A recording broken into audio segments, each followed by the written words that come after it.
ছোলার ডাল রান্না করব, তাই হাঁড়ি বসাই দিয়েছি।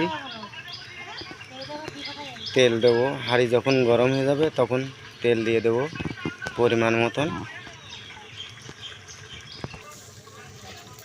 এই যে আপনার পরিমাণ মতন তেল দিয়ে দিচ্ছি।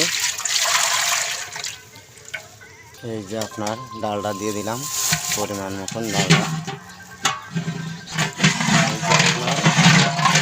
ডালটা তেল দিয়ে সুন্দরভাবে গরম করে নেব। তেল যখন গরম হয়ে যাবে তখন কাঁচা ঝাল, পেঁয়াজ, রসুন, আদা সব দিয়ে দেব। এই যে আপনার তেল গরম হয়ে গেছে, এখন কাঁচা ঝাল দিচ্ছি পরিমাণ মতন কাঁচা ঝাল। পরিমাণ মতন পেঁয়াজ দেওয়া হচ্ছে।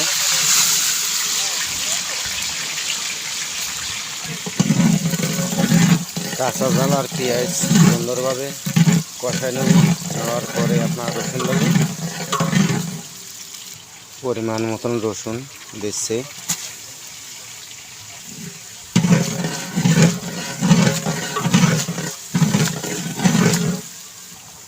পরিমাণ মতন আদা দিয়ে দিলাম।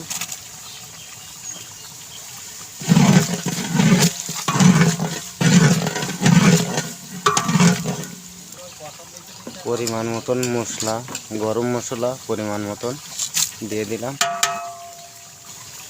হালকা পরিমাণ তেজপাতা দিয়ে দিলাম।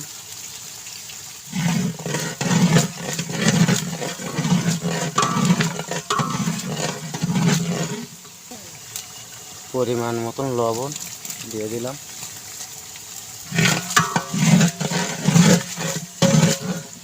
মশলাগুলো সুন্দরভাবে কষানো হয়ে গেছে।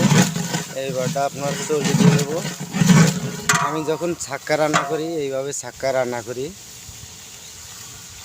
এই যে আপনার চর্বি দিয়ে দিচ্ছি। চর্বিটা সুন্দরভাবে কষাই নেব।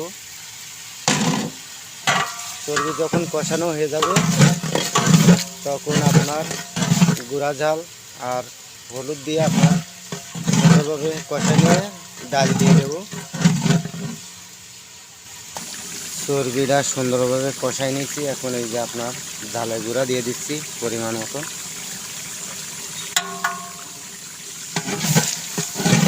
পরিমাণ মতন ঝালের গুঁড়া দেওয়া হয়ে গেছে।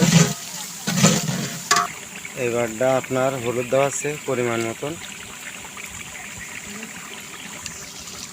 হলুদটা দিয়ে সুন্দরভাবে নাড়াচাড়া করব।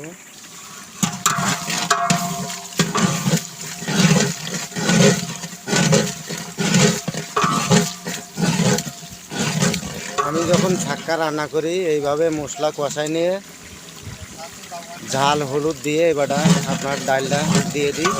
এখন ডাল দিয়ে দেবো, সিদ্ধ ডাল। 6 কেজি ছোলার ডালের ছাক্কা আমি রান্না করছি। সেই সিদ্ধ ডাল এখন আপনার দিয়ে দিচ্ছি। দেখে সুন্দরভাবে ডালটা দিয়ে দিচ্ছি। এই যে আপনার ডাল, ছোলার ডালের ছাক্কা রান্না হয়ে গেল। এখন আপনার গুঁড়া মশলা দিয়ে লাভিয়ে রাখবো সুন্দরভাবে। ডালটা রান্না হয়ে গেছে। আমি যখন ছাক্কা রান্না করি এভাবে রান্না করি, অনেক খেতে অনেক ভালো লাগে। এই আপনার সেই পার্সোনাল গুঁড়া মশলা দেওয়া আছে। এখন আপনার লাভিয়ে দেবো। ছাক্কা রান্না শেষ।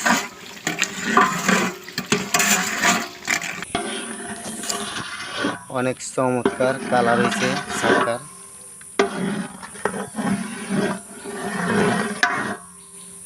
চর্বিগুলো সুন্দরভাবে ভেসে ভেসে রয়েছে, দেখতে অনেক চমৎকার লাগছে।